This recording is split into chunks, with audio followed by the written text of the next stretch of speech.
Puducherry union பிரதேசம் காரைக்கால் மாவட்டம் கோட்டுச்சேரி பகுதியைச் சேர்ந்த முனுசாமி என்பவர் கடந்த 2018ஆம் ஆண்டு தனது மகன்கள் வரதராஜன், மீனாட்சி சுந்தரம் மற்றும் திருமுருகன் ஆகிய மூவரும் தன்னை பராமரிக்காமல் தவிக்க விட்டதாக கூறி காரைக்கால் சார்பு நீதிமன்ற பெற்றோர் மற்றும் மூத்த குடிமக்கள் பராமரிப்பு தீர்ப்பாயத்தில் வழக்கு தொடுத்திருந்தார்.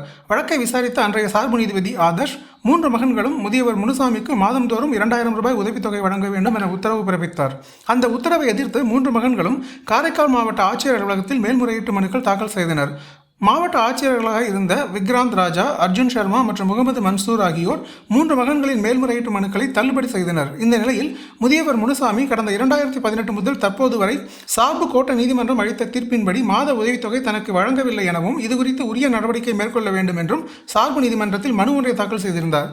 அந்த மனுவின் மீது விசாரணை மேற்கொண்ட சார்பு கோட்ட நீதிபதி செல்வி பூஜா, முனுசாமியின் 3 மகன்களும் பெற்றோர் மற்றும் மூத்த குடிமக்கள் பராமரிப்பு தீர்ப்பாயம் வழங்கிய தீர்ப்பை அவமதித்த குற்றத்திற்காகவும் மாத உதவி தொகை வழங்க அளித்த உத்தரவை மதிக்காத குற்றத்திற்காகவும் 3 மகன்களுக்கும் 1 மாத சிறை தண்டனை விதித்து தீர்ப்பளித்தார். மேலும் 3 மகன்களையும் 5 நாட்கள் சிறை காவலில் வைக்கவும் காவல்துறைக்கு உத்தரவிட்டார். இந்த நிலையில் சார்பு நீதிபதி உத்தரவுப்படி 3 மகன்களும் காரைக்கால் கிளை சிறையில் அடைக்கப்பட்டுள்ளனர். மேலும் வரும் 9ஆம் தேதி காரைக்கால் சார்பு நீதிமன்றத்தில் ஆஜராகும் 3 மகன்களும் அன்றைய தினம் முதியவர் முனுசாமிக்கு நீதிமன்ற உத்தரவுப்படி உதவித்தொகை முழுவதும் வழங்க வேண்டும் எனவும் அவ்வாறு வழங்காத பட்சத்தில் உதவித்தொகை வழங்கும் வரை சிறையில் இருக்க நேரிடும் எனவும் எச்சரிக்கை விடுத்துள்ளார்.